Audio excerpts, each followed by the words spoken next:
إلى حضرة النبي المصطفى محمد صلى الله عليه وسلم وعلى آله وأصحابه وأزواجه رضوان الله تعالى عليهم أجمعين. الفاتحة. أعوذ بالله من الشيطان الرجيم. صراط الذين أنعمت عليهم غير المغضوب عليهم. بسم الله الرحمن الرحيم. قال المصنف رحمه الله تعالى ونفعنا به بعلومه في الدارين آمين آمين. بسم الله الرحمن الرحيم. Far'un utawi iki ku cabang sebuah pembahasan sempalan dari apa namanya faraidul wudu. Lau syakka lamun ragu lamun mamang sinten al mutawaddi'u wong kang wudu awil mutasilu utawa wong kang adus bitadhiri utwin ing dalem mamang ing dalem nyucikaken anggota mamangi qoblal faraghi ing dalem sadurunge rampung min wudu'ihi bayane saking wudune wong ghuslihi utawa aduse wong. Bagaimana kalau misalkan ada seseorang baik orang itu berwudu ataupun orang itu mandi ketika mengalami keadaan keraguan atau kebimbangan tentang sebuah anggota tubuh yang belum sempat disucikan. Apakah sudah disucikan atau belum? Dan ternyata kondisinya itu belum selesai wudunya atau mandinya. Bagaimana? Ternyata toharahu mongko nyucikaken sinten wong hu ing utwun. Wa kadzalan kaya mengkono utwun alladzi lam yusal ma ba'dahu ma barang ba'dahu ing dalem kang tetep ing dalem sakwise ma fil wudu'i tetep ing dalem wudu. Nah, pembahasan sempalan yang pertama adalah atau pembahasan cabang yang pertama adalah bagaimana misalkan kalau ada seseorang yang berwudu atau orang yang sedang mandi besar ternyata orang itu dalam keadaan sebelum wudunya selesai ternyata mengalami keadaan bimbang atau ragu tentang sebuah anggota tubuh yang sudah dibasuh apa belum. Maka solusinya adalah maka jawabannya adalah anggota tubuh yang diragukan sudah disucikannya atau belum itu tetap harus disucikan. Nah, bedanya ketika wudu anggota tubuh yang belum disucikan itu satu harus disucikan, begitu juga anggota selanjutnya. Misal contoh, anggota tubuh yang di bagian sedang, dia sudah sampai di di kepala misalkan, maka dia harus mengulangi anggota tangannya lagi untuk dibasuh lagi. Kemudian baru bagian kepala dibasuh. Kenapa demikian? Karena di dalam wudu ada sebuah kewajiban lain selain membasuh yaitu kewajiban tertib.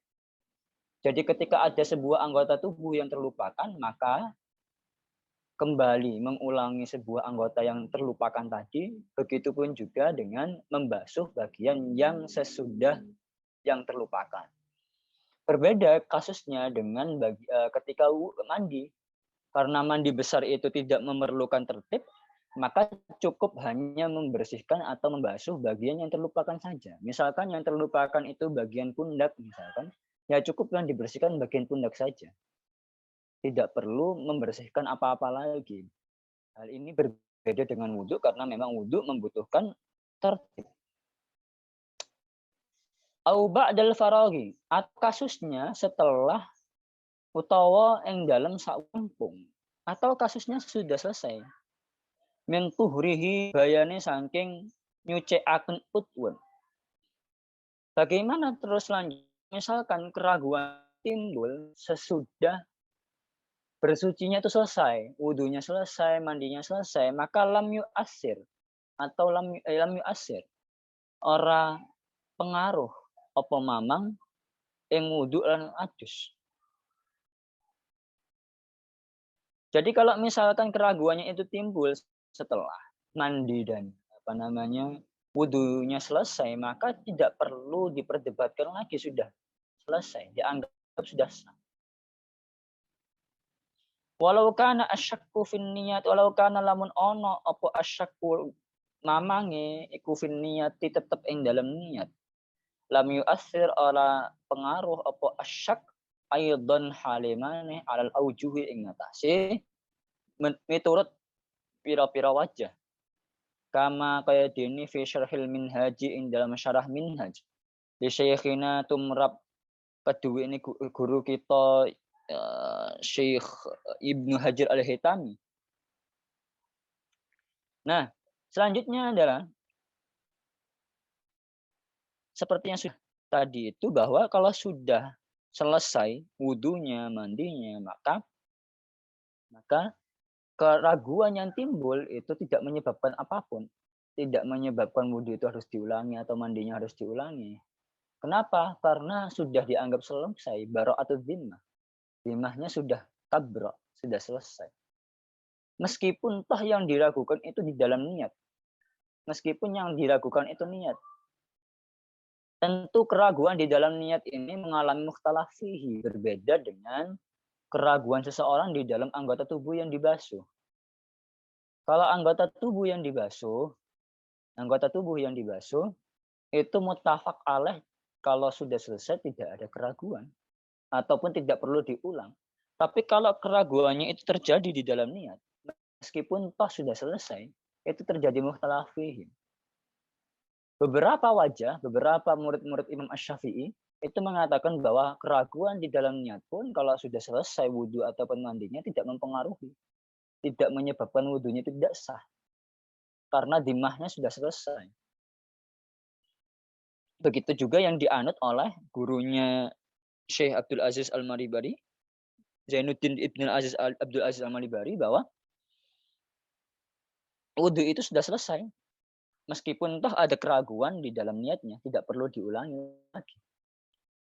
Nah, waqala lan dawuh fihi ing dalam masalah iki. Kiasa ma ya'ti. Waqala lan dawuh sinten? Syekhina.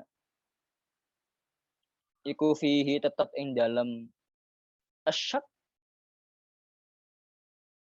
Kiasu ma ya'ti. Utawi kiasi barang yakti kang bakal teko apa ma fi syakki tetep ing dalam mamang ba'dal fatihati tetep ing dalam sakwise Fatihah wa qabla ruku ilan tetep ing dalam sakwise ruku. Kemudian Ibnu Hajar Al-Haytami mengatakan bahwa permasalahan ini bisa dikiaskan terhadap permasalahan seseorang yang sedang mengalami keraguan atau kebimbangan tentang atau keraguan setelah membaca suratul Fatihah dan sebelum ruku. Fatihahku wis mari lengkap apa ya? Lengkap apa enggak ya? Tapi Fatihahnya sudah selesai. Itu dikiaskan dengan tadi itu. Dengan bagian tubuh yang belum disucikan tadi. Dalam artian kalau sudah Al-Fatihahnya sudah selesai, berarti ya sudah selesai. Keraguan itu tidak dianggap lagi. Kenapa begitu? Binaan al-istishab. Istisnya dianggap selesai. Kiasik piye annahu satuhune barang lau syakka lamun mamang sapa wong ba'da udwin ing dalam sakwise anggota tubuh fi asli guslihi ing dalam asal basuhi barang lazimahu wajib hu ing wong apa i'adatuhu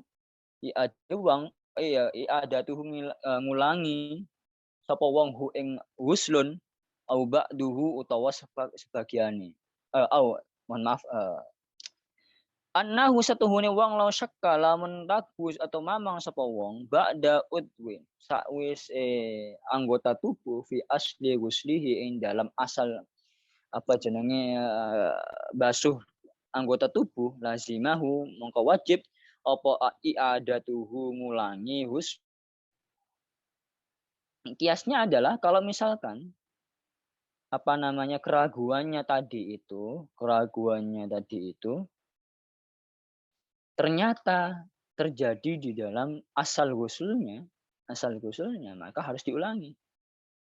Kalau misalkan yang terjadinya itu ternyata hanya sebagiannya saja, lam yalzamhu ora wajib sapa wong hu ing i'adah. Utawa lam yalzamhu ora wajib hu ing wong. Jadi kalau misalkan hanya keraguannya itu hanya sebagian saja, maka itu tidak perlu mengulangi wudunya seseorang. Kewajiban seseorang untuk mengulangi itu jika misalkan terjadi dalam dalam dasl wudunya atau aslul udhunya saja. Falyahmil mongko becik nggawa sapa wong kalamahum ing kalame para ulama al awwala kang pertama ala syakki ing atase mamang fi aslul udwi ing dalam asal anggota tubuh la ba'dihi ora sebagian tubuh. Wa yusannu lan den sunnahaken lil mutawaddi tumrap wong kang wudu walau najan ono iku bimain mangsubin tetep nggawe banyu kang digosok alal aujuhi ing atase pira-pira wajah. Apa sing disunahke tasmiyatun maca bismillah awwalahu ing dalem wiwitane wudu. Setelah selesai membahas kewajiban-kewajiban wudu, kemudian membahas tentang kesunahan-kesunahan wudu. Kesunahan wudu yang pertama adalah seseorang disunahkan untuk membaca bismillah di awal wudunya. Ini tidak pandang bulu airnya itu air yang benar-benar ataupun mangsub ataupun air yang dapat hasil gosokan, tetap disunahkan untuk membaca basmalah di awal wudunya. Ay awalil wudu'i tegese ing dalem awal wudu lil ittiba'i krana manut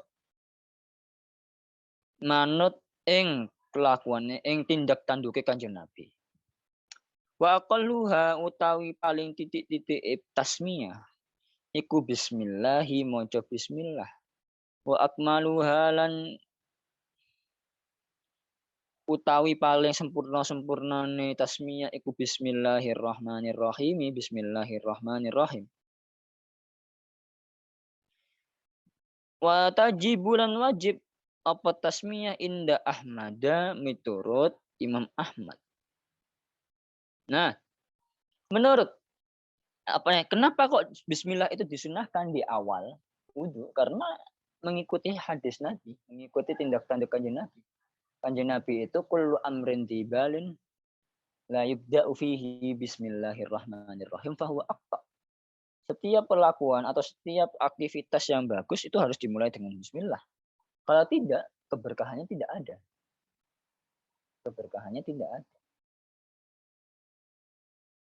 Nah, kesunahan bismillah itu bisa didapatkan minimal dengan bismillah saja. Namun ada titik sempurna di dalam kesunahan bismillah yaitu sampai bismillahirrahmanirrahim. Berbeda dengan madhab Imam Syafi'i yang mengatakan bahwa bismillah itu merupakan kesunahan. Madhab Imam Ahmad mengatakan bahwasanya membaca bismillah itu adalah sebuah kewajiban, bukan sebuah kesunahan. Wa yusannu lan den sunahaken apa qablaha ing dalam sakwise tasmiyah apa at-ta'awudzu maca ta'awud.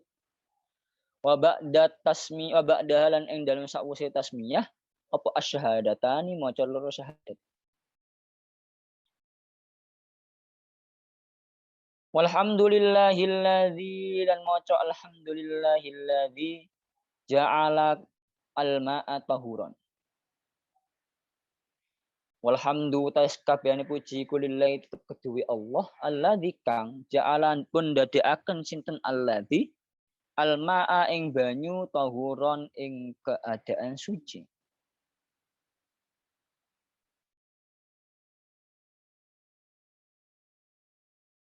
sudah selesai menganggap atau membahas bahwa kesunahan yang pertama adalah membaca basmalah, ternyata Imam atau Syekh Zainuddin bin Abdul Aziz Al-Malibari menambahkan bahwa sebelum basmalah ada kesunahan lain, yaitu sunnah membaca ta'awud. Dan sesudah membaca basmalah disunahkan untuk membaca 2 syahadat, kemudian baca Alhamdulillahilladzi ja'al ma'a tahuran. Itu merupakan kesunahan-kesunahan yang dilakukan seseorang di dalam awal wudunya. Wa yusannu lan den sunahaken liman tumrap keduwe wong tarokaha kang ninggal sapa wong ha ing tasmiyah. Awalahu ing dalem awale wudu. Apa sunahe an yaktiyan yen to nekaaken sinten wong biha kelawan tasmiyah asna'ahu ing dalem tengah-tengah wudu. Qailan hale ngucap sapa wong bismillahi awwalahu wa akhirahu.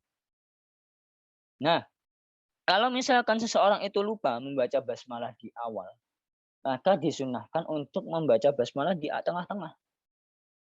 Tapi sigat bismillahnya sudah berbeda. Bukan bismillahirrahmanirrahim nanti, tapi bismillahi awwalahu wa akhirahu.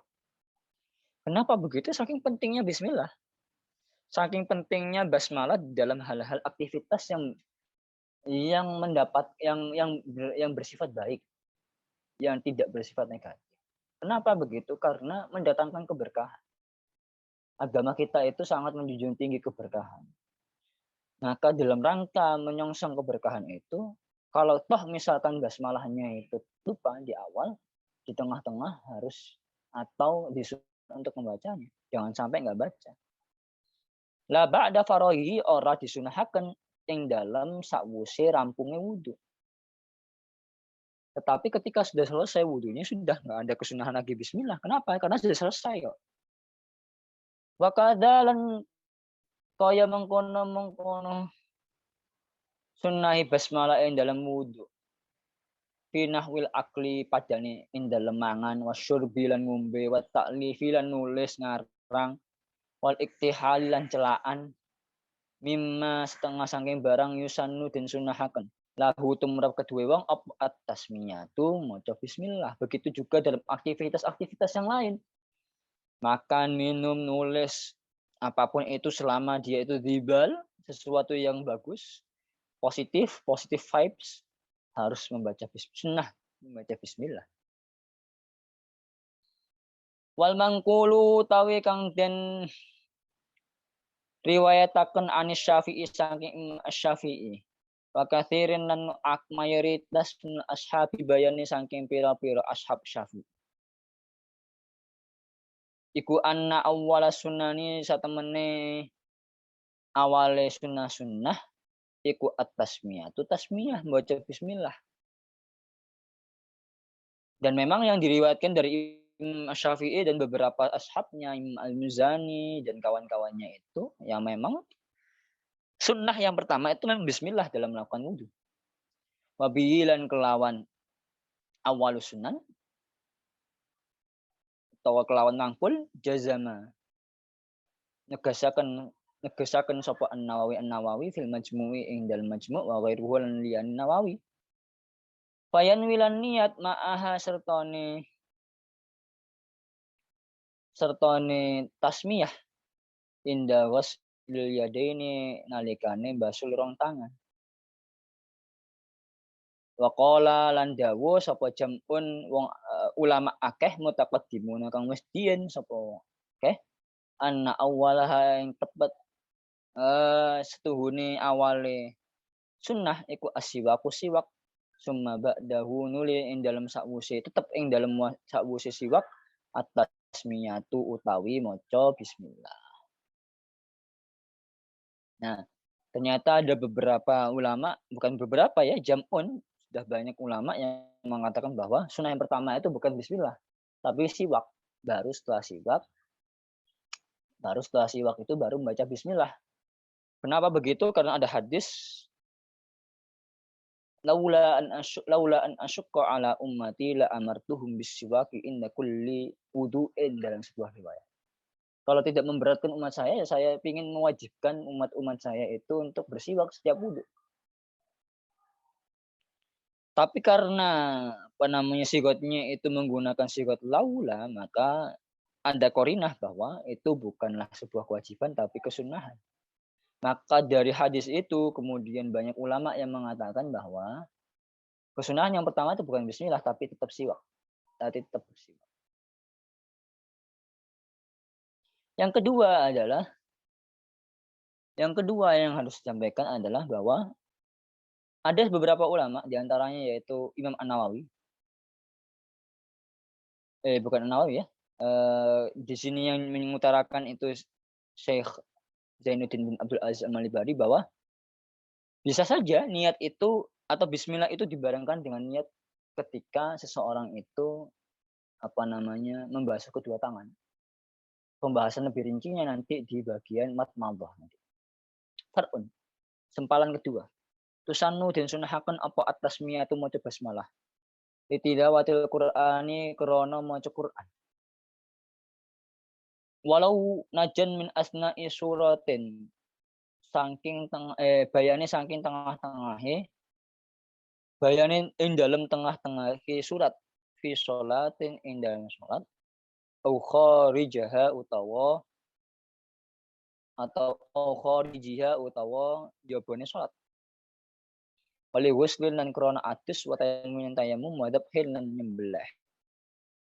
Begitupun juga baca bismillah itu disunahkan ketika membaca Al-Qur'an, bahkan di tengah-tengah surat pun tetap disunahkan, baik di dalam salat ataupun di luar salat dan beberapa aktivitas lain. Faghuslul kaffaini lan basuh rong telapak tangan ma'an barengan ini sertane ros-rosan loro ma'at tasmiyati sertane